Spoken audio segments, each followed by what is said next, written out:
फेरि प्रेम रसबाट दुर्वासाको फेरि उठपट्याङ रसतिर जाउँ। उहाँका फेरि उठपट्याङ रसहरू यी चाहिँ विशेष छन्, फेरि बडो रमाइला छन्। कि दुर्वासाको वास्तवमै जीवन चरित्र बुझ्न बडो अचम्म छ, गाह्रो छ बुझ्नलाई। यस्ता भगवान् राधाकृष्णको त्यो युगल स्वरूपलाई युगल बनाउनका लागि लीला उहाँले नै गर्नुभयो, उहाँले नै भूमिका खेल्नुभयो।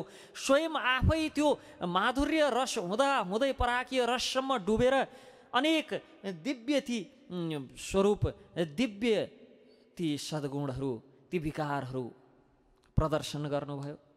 अनि सँगसँगै यस्ता उठपट्याङ काम पनि बेला बेला गर्नुहुन्छ, बडो सोच्दाखेरि पनि अचम्म लाग्ने खालका, किन गरे हुन् जस्तो लाग्ने खालका।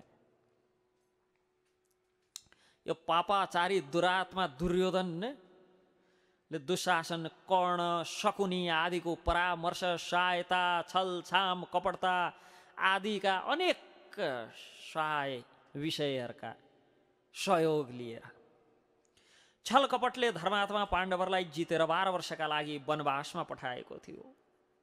महाभारतको प्रसङ्ग, पाण्डव त्यस समय काम्यवनमा निवास गर्ने, भिक्षावृत्ति आदिबाट जीवन निर्वाह गर्दै भगवानको लीला कथाको स्मरण कीर्तन आदिमा जीवन सुखपूर्वक व्यतीत गर्दै थिए। तिनको जीवन त्यहाँ सुखपूर्वक व्यतीत भयो। दुर्योधनलाई कहाँ त्यो सही सक्नुहुन्थ्यो? विचार दरबारमा छ दुर्योधन, तर ती वनमा बस्नेहरूको जीवन शान्त भयो भने दरबारमा पनि खुसी रहन सक्दैन थियो, त्यसलाई तनाव भइरहेको थियो। भनेपछि सुख दुःख भनेको घर पैसा आदि इत्यादिले दिने होइन, मनको स्थितिले दिने हो। त्यो दुर्वासाको मनको स्थिति यति विचलित थियो अर्काले सुख पाए भनेर कि तिनीहरूलाई खदेडेर जङ्गलमा पठाएको, जङ्गलमा पनि सुखपूर्वक छन् र ती भनेर त्यसलाई यति पीडा हुन्थ्यो, यति जलन हुन्थ्यो। विचार दरबारमा दुखी थियो। जङ्गलमा मान्छे सुखी छन्, दरबारमा दुखी थियो। अनि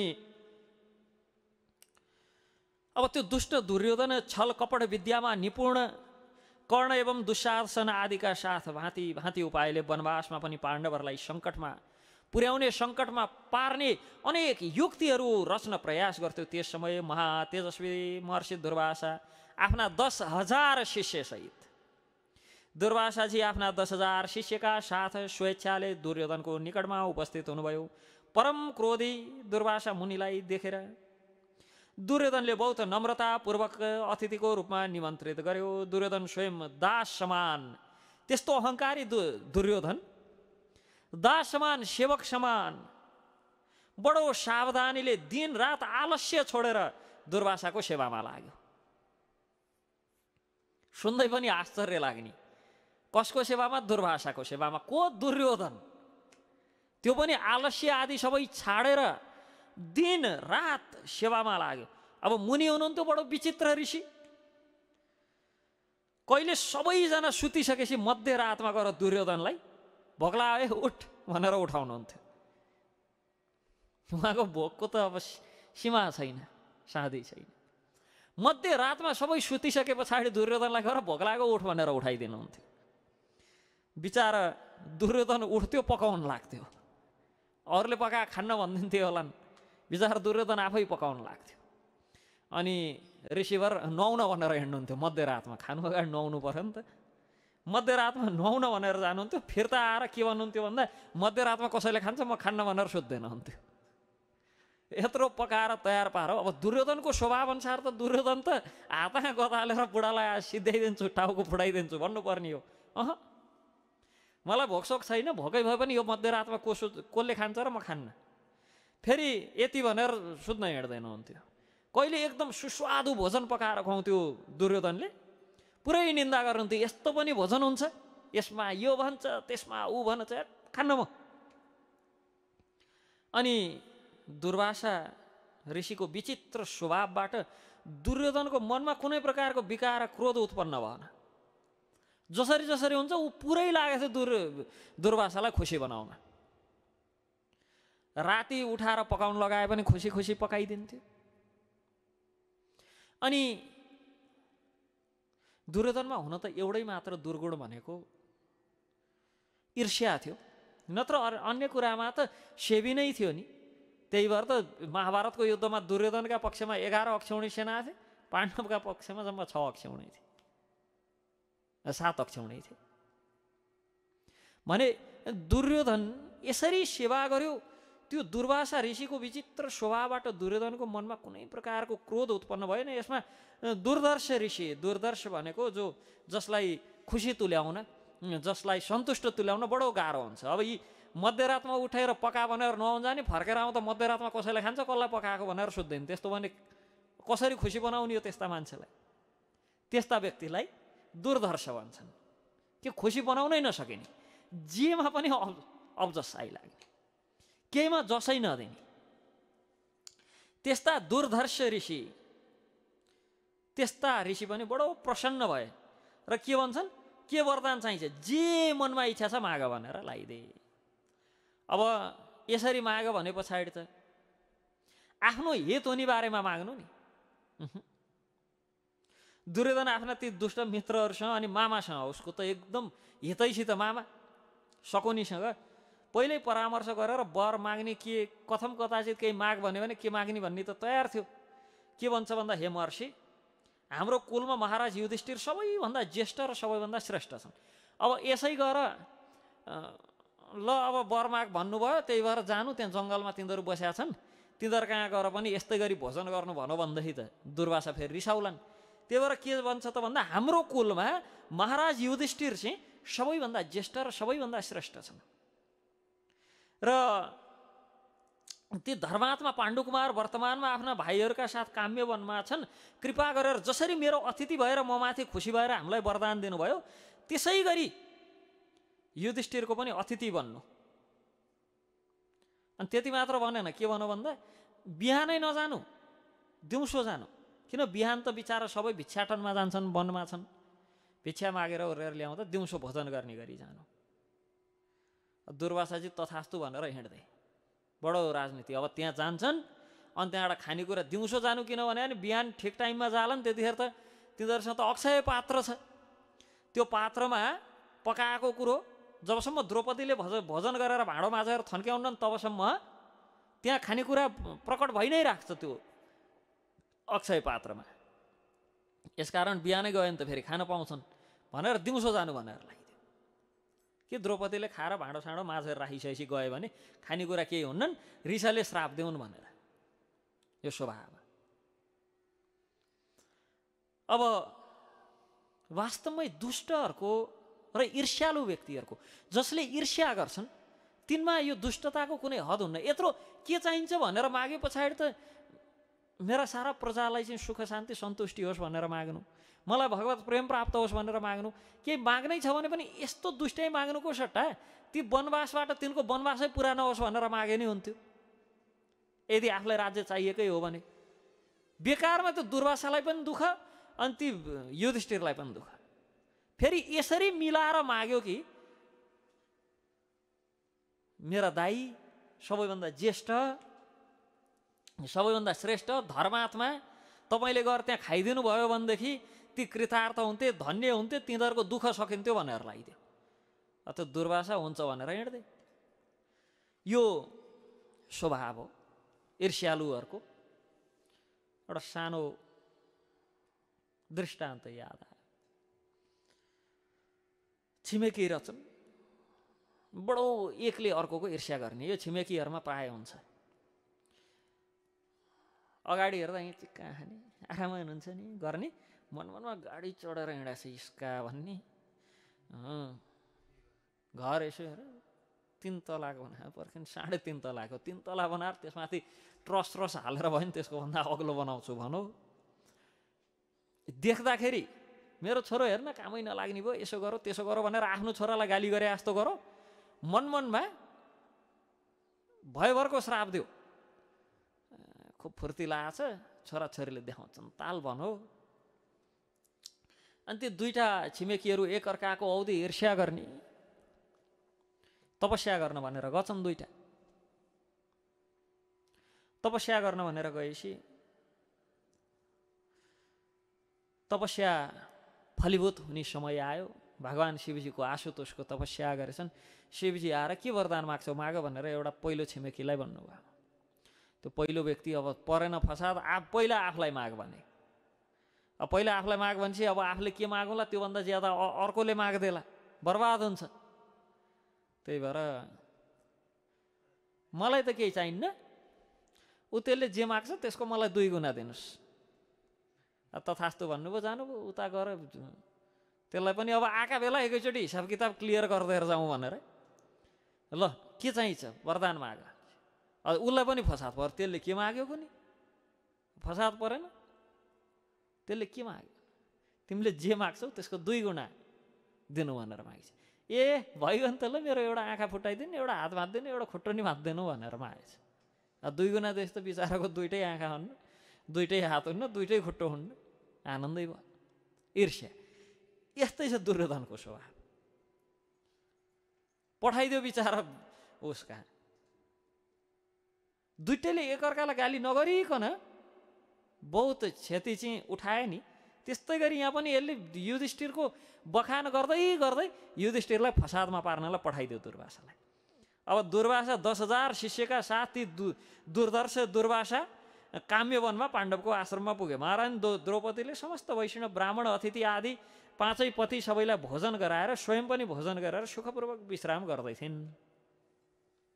महाराज युधिष्ठिर दुर्वासा मुनिलाई शिष्यका साथ आएको देखेर अब 10,000 मान्छे लिएर जाँदाखेरि त कस्तो हुन्थ्यो होला। 1-2 जना 2-4 जना पाहुना आउने हो र, पुरै चाहिँ त्यो 10,000लाई लिएर जाँदाखेरि त हिँड्दाखेरि पनि सानोतिनो भूकम्प आउँथ्यो होला कि, जङ्गलै सारा ढाकेर हिँड्थ्यो। अनि 10 जना अझै मन्त्र तन्त्र पढ्दै हिँड्यो भने त भनेदेखि त चट्याङ परे जस्तो हुन्थ्यो होला। त्यो 10,000लाई लिएर हिँडेका छन्। आश्रममा पुगे। महाराज युधिष्ठिरले दुर्वासा मुनिलाई शिष्यका साथ आएको देखेर ससा खडा हुनुभयो, उठ्नुभयो र सबै प्रकारले स्वागत गर्नुभयो। तत्पश्चात विधिपूर्वक पूजा गरेर अब भोजनका लागि त बोलाउनु पर्यो। अब आफूले खाइसक्यो भनेर हामीले त खाइसक्यौँ, हजुर पनि खाएरै आउनुभयो होला, ल ठिकै छ गफगाफ गरौँ अनि बाटो लागौँ भन्ने कुरो त भएन होइन। अब स्वभावको कुरो हो नि त। अब जस्तो घरमा कोही आइपुगे ठ्याक्क खाने बेला भने अब 2टा तरिका हुन्छ। एउटा आउनुहोस् खाना बसौँ भन्ने तरिका हुन्छ। अर्को अब हेर्न आज आफू त दाल र भात मात्र पाकेको छ, हजुरले त खानुहुन्न क्या र भनौँ, हजुर त साग सब्जी सबै चाहिन्छ छैन नभए हजुर त खाएर आउनुभयो हो क्या र, यतिखेर के नखाइ आउनुहुन्थ्यो, ल म चाहिँ खाना गएँ भनौँ, खाना हिँडौँ, त्यसो गरेर त भएन। कोही खाने बेला आइपुगेकालाई यतिखेर आउनु आएर छ खारै त आउनु होला, म चाहिँ खाना गएँ भनौँ भने बिचरा भोकै आएर छन् पनि होइन होइन खा छैन कसरी भन्ने हो। यहाँ दुर्वासालाई खानेकुरा भयो नभए खाना त आह्वान गर्नु पर्यो, बोलाउनु त पर्यो। ऋषि आछन् आश्रममा, भोजनका लागि निमन्त्रणा दिनुभयो। ऋषि के भन्नुहुन्छ, हुन्छ हुन्छ भइहाल्छ नि, खानै आएको हामी स्नान गरेर आउँछौँ। स्नान गर्न भनेर सन्ध्यावन्दन गर्छौँ, दिउँसो पनि गर्नुपर्छ। सन्ध्यावन्दन भनेको यस्य स्त्री सन्ध्यम 3 पटक गर्नुपर्छ, बिहान दिउँसो र बेलुका। अब हामी त जनै पनि ढाड कन्याउन लगाउँछौँ, त्यो बिहान दिउँसो र बेलुका सन्ध्यावन्दन गर्ने त कुरै भएन। त्यो त खालि ढाड कन्याउनलाई लगाएको, नुहाउँदाखेरि मिच्नलाई यसरी अनि चिलायो भने कन्याउनलाई कहाँको त्रिसन्ध्या गर्ने हो।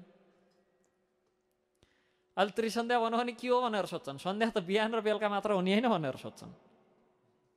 सन्ध्यावन्दन दिउँसोको सन्ध्यावन्दनको समय भयो। हामी सन्ध्यावन्दन आदि गरेर स्नान आदि गरेर सन्ध्यावन्दन आदि गरेर आउँछौँ भनेर ऋषि आफ्ना शिष्यसहित छेउकै सरोवरमा स्नान गर्नका लागि भनेर हिँड्नुभयो। स्नान गर्न भनेर जानुभयो। उता धर्मको रक्षाका लागि सजग रहने पतिव्रता शिरोमणि द्रौपदी बडो चिन्तित हुनुभयो। महर्षिलाई के खुवाउने, आश्रममा केही पनि बाँकी छैन। अब धर्मराज युधिष्ठिरको आराधनाबाट प्रसन्न भएर एउटा भाँडो त दिएको थिए अक्षय पात्र सूर्यले। त्यसको विशेषता के थियो भने त्यसमा पकाएको भोज्य पदार्थ जबसम्म द्रौपदीले स्वयं भोजन गर्दैनन् तबसम्म मात्र सिद्धिँदैन। द्रौपदीले पनि भोजन गरिसकिन्, खानेकुरा सकियो।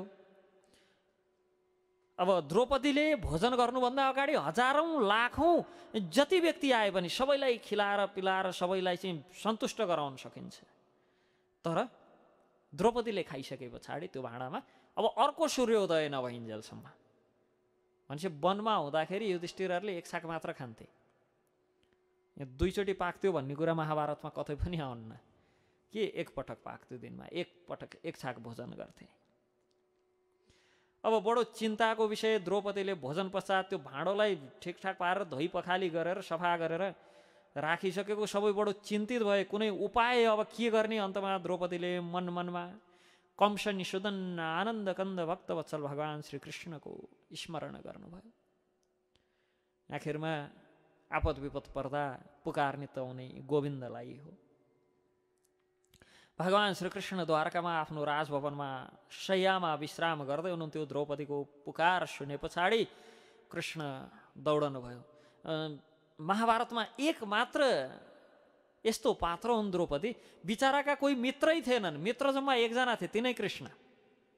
उनका मित्र नै थिएनन्। अरू पो सानो बच्चा भएर जन्मिन्छन् अनि खेलकुद गर्छन्, मित्र साथीभाइ बनाउँछन्, हुर्किँदै बढ्दै जान्छन्, साथीभाइ हुँदै जान्छन्।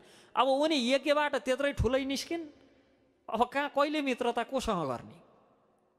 यज्ञबाट निस्किन्, त्यस पछाडि बिहे गर्दै भयो। अब के मित्र? अब कोसँग मित्रता गर्ने? अब 5 पतिसँग समय व्यतीत गर्दै समय नै हुन्न, अब सक्यो मित्रता गर्ने। बिचाराको मित्रै त्यही एकजना कृष्ण थिए।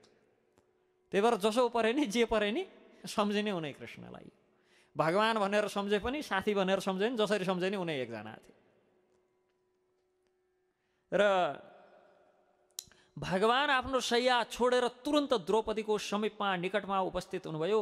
द्रौपदीको शरीरमा मानव नवीन प्राणको सञ्चार भयो। त्यस आनन्द भयो, खुसी हुनुभयो।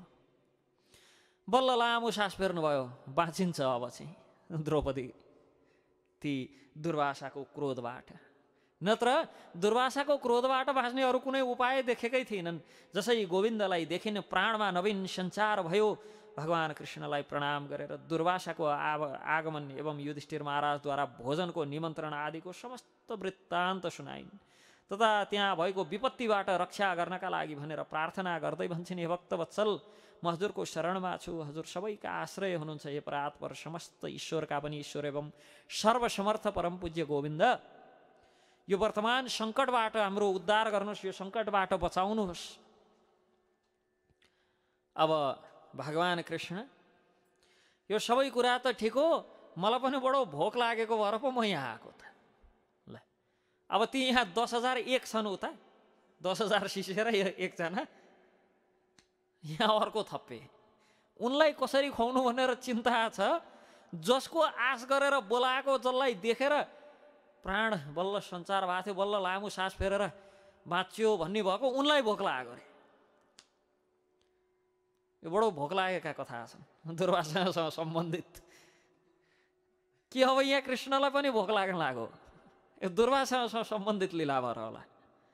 दुर्वासालाई जता जता जाँदा नि भोक लाग्थ्यो। त्यस्तै अब यहाँ भगवान कृष्णलाई पनि भोक लाग्यो। के भन्नुहुन्छ? हे सखी, हे द्रौपदी, सबभन्दा पहिले मलाई अति शीघ्र मलाई पहिला भोजन गराऊ, अनि तिनको बारेमा सोचौँला। भोकले मेरो मन बडो व्याकुल भएको छ, मैले त केही सोच्नै सकेको छुइनँ रे। मलाई खुवाए पछाडि अनि म तिनको बारेमा सोध्छु। खाली पेटमा त केही पनि सोच्नै सकिएन। र द्रौपदी बडो लज्जित हुनुभयो कृष्णको कुरो सुनेर। यहाँ त ए भोक लागेकोहरूबाट बचाउनुहोस् भन्नलाई चाहिँ बोलाएको, तपाईँलाई नै खान कसले बोलायो र?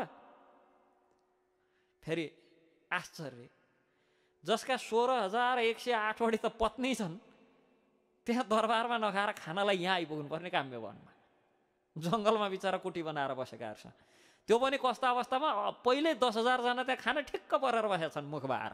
कतिखेर आउने हुन्, कतिखेर स्नान सकिनियो, कतिखेर सन्ध्यावन्दन सकिनियो, अनि गएर खाउँ भनेर। अब द्रौपदी बडो लज्जित हुँदै भन्नुहुन्छ, भगवान, सूर्यदेवले दिएको त्यो पात्र अन्न समाप्त भइसक्यो, सबैलाई खिलाइ पिलाइ गरेर मैले भोजन गरिसकेँ। भगवान कृष्ण द्रौपदीलाई के भन्नुहुन्छ? त्यो भाँडो लिएर आऊ, त्यहाँ बाँकी छ, मलाई थाहा छ। द्रौपदी भाँडो लिएर आउनुभयो। छैन कहाँ, मैले माझेको भाँडो, मैले माझे भाँडोमा केही बाँकी हुन्छ भन्ने खालको त्यो अभिमान त्यहाँ प्रदर्शन गर्नुतिर लाग्नु भएन। हुन्छ नि, हामीलाई कहाँ मैले माझेर सुकाएको, मैले माझेर सुकाएमा मैले भनेको कुरा कहिले गलत हुन्छ भन्ने खालको जुन अभिमान हुन्छ, मिथ्या अभिमान। र त्यहाँ त्यो भाँडोको भित्र सागको एउटा सानो टुक्रो टाँसिएको रहेछ। भगवान् कृष्णले आफ्ना 2 अम्ला त्यसमा छिराएर निकालेर पेटमा खानुभयो र अनि पानी पिउनु भयो। पेटभर पानी पिएपछि ढ्याउ गरेर डकार्नु भयो र डकार्दै के भन्नुहुन्छ त भन्दा, सागको कणले सम्पूर्ण विश्वका आत्मा यज्ञका भोक्ता सर्वेश्वर भगवान को तृप्ति होस्, सन्तुष्टि होस्। तत्पश्चात भगवान् श्रीकृष्णले सहदेवलाई बोलाएर जाऊ त्यो ऋषिहरूलाई बोलाएर ल्याऊ भन्नुभयो। वास्तवमा तस्मिन् तुष्टि जगत तुष्टम, भगवानलाई सन्तुष्ट गर्न सक्यौँ भने जगत सारा स्वत सन्तुष्ट हुन्छ। जसरी जरामा हालेको पानीले वृक्षको हाँगा बिगा पात पतिङ्ग र फुल फल आदि सबै सन्तुष्ट हुन्छन्, त्यसै गरी भगवानमा समर्पित भए पछाडि, भगवानलाई सन्तुष्ट गरे पछाडि सारा जगत स्वतः सन्तुष्ट हुन्छन्। सहदेवलाई जब ती दुर्वासा ऋषिलाई बोलाएर ल्याऊ भनेर पठाउनु भयो, सहदेव बोलाउनका लागि भनेर जानुभयो। जसै बोलाउन भनेर जानुभयो, त्यहाँ सरोवरमा स्नान गरेर मन्त्र आदि जप गर्दै थिए। अकस्मात ऋषिहरूलाई अन्न रसले युक्त डकार आउन लाग्यो अनि अधोवायु आउन लाग्यो। पेट पुरा भर्यो। अब जे खायो त्यसकै डकार आउँछ, त्यस्तो डकार आउन लाग्यो। सबै मुनिहरू दुर्वासातिर देखेर के भन्छन् भने, हाम्रो पेट त पुरा भर्यो एक्कासी, हामी अघायौँ। अब युधिष्ठिर महाराजको त्यहाँ निमन्त्रण स्वीकार गरेर त्यहाँ गएर भोजन गर्न हामी समर्थ छैनौँ। दुर्वासाजी एकछिन विचार गरेर के भन्नुहुन्छ त भन्दा, ती आफ्ना शिष्यहरूलाई, मुनिजन, त्यो दुष्ट दुर्योधनको अन्न खाएर त्यसको परामर्श मानेर महात्मा पाण्डवहरूप्रति अपराध गर्यौँ जस्तो छ। त्यो दुष्टको अन्न खाएका कारण पुरै डकार र अधोवायुले दुर्गन्धित भयो। त्यसको कहिले पनि हित हुँदैन भन्न लाग्नुभयो। अब त्यो सब त्यसको अन्नको पाप हो, कुअन्नको पाप हो। त्यसको अन्न खाएर यो सबै बर्बाद हुँदैछ। पाण्डवहरूप्रति अपराध गर्न हुन्न। अब यहाँबाट जानी अनि पाण्डवहरूका आश्रममा पुगेर उहाँ पकवान पकाएर भोग लगाएर भोजन गराउन ठिक्क पारेका होलान्। हामी त खान्न भन्यो भने त रिसाउँछन्, श्राप दिइहाल्छन् नि। एकपटक उहाँ अम्बरीश रिसाउँदा के मात्र भएको थियो। दुर्वासा त फेरि भली भाँति भोगे मान्छे नि त, सबै भोग्नु भएको छ। वर्ष दिनसम्म भोकै प्यासै कहाँ दौडिनु पर्यो। त्यसकारण त्यहाँ अब जानै हुन्न, यतैबाट भाग्नुपर्छ। पाण्डवहरूप्रति अपराध गरेर हाम्रो सर्वनाश होला, अथवा यहीँबाट भाग्नु नै सबैभन्दा कल्याण छ। यति भनेर सबै मुनिहरूका साथ यताउता 10 दिशामा सबै आफ्ना बाटो भागे। एकैतिर भाग्दाखेरि त ठुलो 10,000 जनाको र्याली बाटामा भेटिहालिन्छ। तर 10 दिशा भागे सबै, कता भागे नि आफ्ना स्वरले भागे। अब सहदेव बिचारा बोलाउन गए, जाँदा सरोवरमा त कोही पनि छैनन्। यसो अलिअलि चाहिँ धोतीका टुक्रा टुक्री त्यहाँ बाँकी छन्। ऋषिहरू बस्दाखेरि यसो आसन लगाएका ठाउँहरू बाँकी छन्। ऋषिहरू त कोही पनि बाँकी छैनन्। सहदेव बिचारा बार महर्षि भन्दै खोज्दै चाहिँ यता र उता दौडिन लाग्नुभयो। काहीँ भेट्नु भएन। त्यो सरोवरको निकट रहने तपस्वी मुनिहरूको मुखबाट सुन्नुभयो, ए ऋषिहरू त चाहिँ अधोवायु र चाहिँ डकार छोड्दै कता दौडे भनेर। त्यस पछाडि खोला खेलेर चिसो लाग्यो होला भन्नु, सहदेवजी फर्किनुभयो त्यहाँबाट र युधिष्ठिरका समीपमा आएर सारा वृत्तान्त निवेदन गर्नुभयो। यस प्रकार भगवान् कृष्णको कृपाले पाण्डवहरूको सङ्कट टर्यो। त्यहाँ पनि यी सबै लीलाहरू सुन्दाखेरि अम्बरीश महाराजसँगको लीलादेखि लिएर यहाँसम्मका लीलाहरू विचार गर्दा यस्तो लाग्छ कि महर्षि दुर्वासाजी परम भागवत भक्त हुनुहुन्छ जस्तो लाग्छ। फेरि कहिले पटमूर्खै हुनुहुन्थ्यो कि जस्तो पनि लाग्छ। अनि कहिले ज्ञानी तथा योगीहरूबाट भक्तको श्रेष्ठता प्रतिपादन गर्नका लागि भिन्न प्रकारका अद्भुत उपायहरूको अवलम्बन गर्नुहुन्छ कि भन्ने पनि लाग्छ। साधारण व्यक्तिहरूका लागि वास्तवमा सहजतापूर्वक बुझ्ने खालको लीला कुनै पनि छैनन् दुर्वासाका। जति लीलाहरू छन् बडो बुझ्न कठिन छन्। कहाँ भगवानको त्यो सुन्दरता, भगवानको त्यो माधुर्यताको रस आस्वादन गरेर पुरा पुरा पागल जस्तो भएका दुर्वासा, अनि कहाँ राधा कृष्णको युगल लीलाका लागि सहायता गर्ने दुर्वासा, कहाँ राधा तन्त्र आदि जस्ता ग्रन्थहरूमा श्रीमती राधा रानीको महिमा गान गर्ने दुर्वासा, जसरी भगवान शिवजीले सारा तन्त्रहरूमा श्रीमती राधिकाजीको, श्री राधा रानीको पावन चरित्रको व्याख्या गर्नुहुन्छ र कस प्रकार वास्तवमा जीवले भक्ति नै स्वयं श्रीकृष्णको भन्दा पनि श्री राधिकाजीको गर्नुपर्छ भनेर प्रतिपादित गर्नुहुन्छ सिद्धान्त, बिल्कुल त्यही सिद्धान्त समान बोल्ने दुर्वासा, जहाँ दुर्वासाले के निराकरण गर्नुहुन्छ भन्दा विभिन्न तन्त्रहरूमा कि श्री राधाको नाम बिना कृष्ण नाम लिनु अधुरो हुन्छ। वास्तवमा भक्ति गर्नु छ भने श्रीकृष्णको होइन श्रीमती राधिकाको गर्नुपर्छ, किनभने श्रीकृष्ण त पूर्णतया श्री राधाको अधीनस्थ छन्। अन्यथा जब भगवान कृष्ण अनेक उठपट्याङ लीला गर्नुहुन्छ, एक समयको कुरा हो, वत्सासुर जो वाच्छोको स्वरूप धारण गरेर आएको असुर थियो, भगवानले दुईटा खुट्टा समातेर बडो बेगले घुमाएर भैँमा पछारिदिनु भयो, प्राण पखेरु उड्यो वाच्छोको।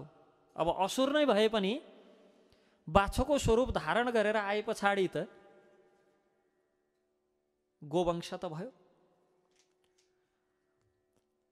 अनि राधा रानी भगवान कृष्णलाई के भन्नुहुन्छ कि गोवंशको वध गरेका कारण, वत्सासुरको वध गरेका कारण, त्यो वाच्छोलाई मारेका कारण कृष्ण तिमीलाई अपराध लाग्छ,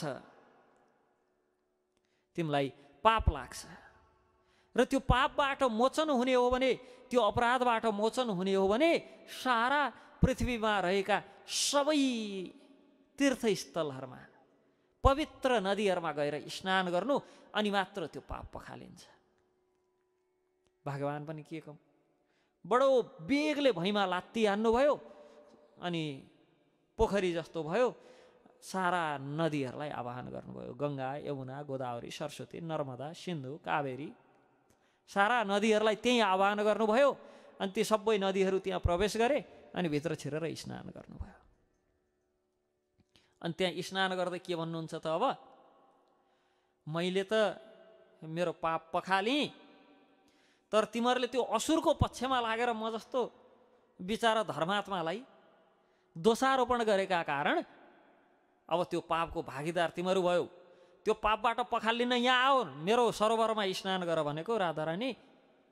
त्यो तिमीले स्नान गरेर त्यो जल सबै अपवित्र भयो, म स्नान गर्दैन भन्नुहुन्छ। म पनि आफ्नै कुण्ड बनाउँछु, आफ्नै तलाउ बनाउँछु। हातमा लगाएका कङ्गन फुटाएर ती चुराले खण्ड लाग्नुभयो। अब भगवानले पो एक लात्ती हिर्काए भैँमा, यत्रो कुण्ड बनाए, सबैलाई बोलाए। बिचारा त्यो चुरा फुटाएर आफ्ना सखीहरूका साथमा, अनि त्यो खन्दै हुनुहुन्छ, खन्दै खन्दै खाल्डो बनाउनु भयो। खाल्डो बनाएपछि पानी कहाँबाट ल्याउने? उनले त गङ्गा, यमुना, सरस्वती, नर्मदा, सिन्धु, कावेरी आदि सबैलाई बोलाएर हालिहाले। बिचारा यमुनामा गएर घैँटा पानी भर्दै ल्याउँदै हाल्दै, घैँटा पानी भर्दै ल्याउँदै हाल्दै यहाँ ल्याएर हाल्छन्। अनि त्यहाँबाट उहाँ फर्केर पुगिसक्दाखेरि यहाँ त सुकिसक्छ पानी। त माटा घैँटा हाले पानीले कति हुन्छ, सुकिसक्छ। तैपनि हार मान्नु भएन। भगवान बिचारा श्रीमती राधा रानीको अधीनमा हुनुहुन्छ। एकपटक श्रीमती राधा रानीले नै भनेका कारण के गर्नुभयो त, आफ्नो कुण्ड बनाउनु भयो र स्नान गर्नुभयो। अब तिनको मेहनत देखे पछाडि भगवान त तिनको अधीनमा हुनुहुन्छ, त्यहाँ पनि जल आह्वान गर्नुभयो। श्रीमती राधा रानीले खन्नुभयो, अनि भगवानले जल आह्वान गर्नुभयो र त्यो कुण्ड राधा कुण्डको रूपमा प्रख्यात भयो। भगवान राधा रानीको अधीनस्थ हुनुहुन्छ कि श्रीमती राधा रानीले अधिक श्रम गरेको पनि देख्न सक्नुहुन्न। अनि राधा रानीले आफ्ना यी आँखी भौँ अलिकता टेढो गरेर हेर्नुभयो भने भगवान बडो उद्वेलित हुनुहुन्छ, त्रसित हुनुहुन्छ। यी सब कुरा दुर्वासाजी व्याख्या गर्नुहुन्छ। कहाँ यो प्रेमको रस, अनि कहाँ फेरि यस्ता उठफट्याङ लीला कि दुर्योधनका कुरा सुनेर युधिष्ठिर कहाँ पुगेको खानलाई वनमा। कहाँ ती दुर्वासा जसले के व्याख्या गर्नुहुन्छ भन्दाखेरि एक समय चन्द्रावतीका कुञ्जमा भगवान पुग्नुभयो। त्यतै अनेक लीला आदिमा मस्त हुनुभयो, व्यस्त हुनुभयो। राधा रानीसम्म खबर पुग्यो कि त्यो कृष्ण त चन्द्रावलीकोमा छ रे। जब त्यो खबर पुग्यो, राधा रानी के भन्नुहुन्छ, त्यो स्त्री लम्पट, त्यो कामी यो बाटो आओस्, कामासक्त स्त्री लम्पट अब यता आओस्। अनि भगवान कृष्णसम्म पनि खबर पुग्यो, त्यता त ठुलै आगो लागेको छ, जानु पर्दैन त्यता अब भनेर विशाखालाई द्वारमा राख्नुभयो। राधा रानीले भन्नुहुन्छ त्यो स्त्री लम्पट यता आयो भने छिर्नै नदिनु। अनि विशाखा हुन्छ भनेर द्वारमा बसिन्। एकछिन सोच्नुहुन्छ विशाखा अलि सोझी साझी, के थाहा फकाइ फुस्लाई गरेर भित्र छिर्ने हो कि फेरि देखे पछाडि त मन पग्लिहाल्छ। ललितालाई पठाउनुहुन्छ, विशाखा तिमी बस। ललिताको स्वभाव अलि विशेष छ, अलि कडा हुनुहुन्छ कि कृष्ण श्रीष्ण त्यस्तै हुन्, राधारानी भए पुग्छ भन्ने मान्यताको हुनुहुन्छ, ती नभए नि चल्छ भन्ने हिसाबको हुनुहुन्छ। अनि कृष्ण थरथर काँप्दै कुञ्जमा पुग्नुभयो। ललिताले छिर्नै दिन्न भन्छन्, भेट्नै दिन्न भन्छन्। बडो दुखी हुनुहुन्छ, अनेक प्रकारले प्रार्थना गर्नुहुन्छ भित्र छिर्देऊ भनेर। ललिता सोधेर आउँछु भनेर सोध्न जानुहुन्छ। अनि आएर बडो प्रार्थना गर्दैछ, रोइ कराइ गर्दैछ। छिर्न दिनुपर्छ जस्तो छ, भेट्नुपर्छ जस्तो छ। हुँदैन, त्यसलाई जहाँबाट आएको त्यहीँ फिर्ता जा भन्दिनु। बिचारा भगवान त्यति वचन सुनेपछि अब जहाँबाट आयो त्यतै जा भने लुरु लुरु फर्किन्छन्। हट, म भगवान, म चाहिँ गुणातीत, त्रैलोक्याधिपति, ब्रह्माण्ड विश्वनायक, सबै चाहिँ मामै वांश जीवलोके सबै त मेरा अंशहरू हुन् यो लोकमा भन्नेतिर कतै ध्यानै आउन्न। त्यो हामीलाई पाए भन्थ्यो होला नि, त्यो त ध्यानै आउन्न। थर्काए पहाडी हस्त भनेर हिँड्छन्। प्रेमको स्वभाव हो त्यो। अर्थात् श्रीमती राधा रानी यति प्रेम स्वरूपिणी हुनुहुन्छ कि भगवान स्वयं पनि उहाँको प्रेम देखेर पग्लिनुहुन्छ, जो हामीले जगन्नाथ स्वरूपमा देख्न सक्छौँ। कि राधा रानी भगवान कृष्णले म आउँछु भनेको त्यो एक वचनका कारण प्राण धानेर वृन्दावनमा हुनुहुन्थ्यो। जब वृन्दावन जाँदाखेरि सबभन्दा पहिले सुभद्रालाई पठाउनु भयो। के छ अवस्था हेर त जाऊ भन्दा सुभद्रा जानुभयो, हेर्नुभयो त्यहाँ ती ब्रजवासीहरूको, ती गोपीहरूको, ती राधा रानीको प्रेम भगवानप्रति देखेर त्यो प्रेमावेशमा आएर त्यो आवेशका कारण पग्लिन लाग्नुभयो, त्यो भावका कारण पग्लिन लाग्नुभयो। उहाँका आँखा यसरी च्यात्तिन लागे, ठुला हुन लागे, हात खुट्टा गलित भए, पग्लिन लागे। पग्लिएर सबै केही गर्न नसक्ने अवस्थामा पुग्नुभयो। तत्पश्चात बलरामलाई पठाउनु भयो। बलरामको पनि बिल्कुल अवस्था त्यही भयो। बलराम पनि त्यो प्रेमावेशमा पग्लिन लाग्नुभयो। पग्लँदा पग्लँदै बलरामको पनि त्यो अद्भुत बलभद्र स्वरूप भयो। जब दुवैजना आउनन्, दाइ पनि आउँदैनन्, बहिनी पनि आउँदैनन्, भगवान स्वयं जानुभयो। जाँदा देख्नुहुन्छ आफ्ना दाइ र बहिनी पग्लेर एकदम प्रेममा पग्लिएर त्यहाँ पानी पानी भएका छन्। अनि उता ती ब्रजवासीहरूले भगवानलाई देखे पछाडि जो प्रेमको ऊर्जा प्रस्फुटित भयो, त्यो देखेर भगवान स्वयं पनि पग्लिएर जगन्नाथ स्वरूपमा हुनुभयो। आँखा ठुला ठुला भए, राता राता भए, अनि हात आदि सबै पग्ले, त्यहाँबाट टसमस गर्न सक्नु भएन। त्यो प्रेम अर्थात् यी राधा रानी आदि ती गोपीहरूको प्रेमले भगवानलाई पनि पग्लेर त्यस्तो सर्वाङ्ग सुन्दर स्वरूप, अङ्ग भङ्ग स्वरूपमा परिणत हुन्छ। यस्ता लीलाको व्याख्या गर्ने पनि यिनै दुर्वासा। यस्ता लीला र अनि त्यो राधा भावको व्याख्या गर्ने पनि यिनै दुर्वासा। श्रीमती राधा रानीले भगवानप्रति गर्नुभएको प्रेम अनि त्यो राधा कृष्णको युगल स्वरूपको चर्चा गर्ने पनि यिनै दुर्वासा। त्यो युगल स्वरूपको चर्चा मात्र नभएर त्यो माधुर्य रसको सँगसँगै त्यो माधुर्यता भन्दा पनि माथि गएर त्यो पराकीय भावको चर्चा गर्ने पनि यिनै दुर्वासा। अनि कता अम्बरीशको परीक्षा लिन जाने, कता त्यो बिचारा मुद्गल ऋषि कहाँ पुगेर चाहिँ ज्यानभरि जुठो दलेर चाहिँ हिँड्दैन पनि यिनै दुर्वासा। अनि यहाँ युधिष्ठिरको परीक्षण गर्न भनेर पुगेर त्यस पछाडि डकार र अधोबाउ छाड्दै भाग्ने पनि यिनै दुर्वासा। सुन्दा नि बडो आश्चर्य लाग्छ कि यिनको चरित्र अनि यिनको स्वभाव अनि यिनका लीलाहरू। यस प्रकार दुर्वासाका दिव्य लीलाहरूको सम्बन्धमा चर्चा गऱ्यौँ।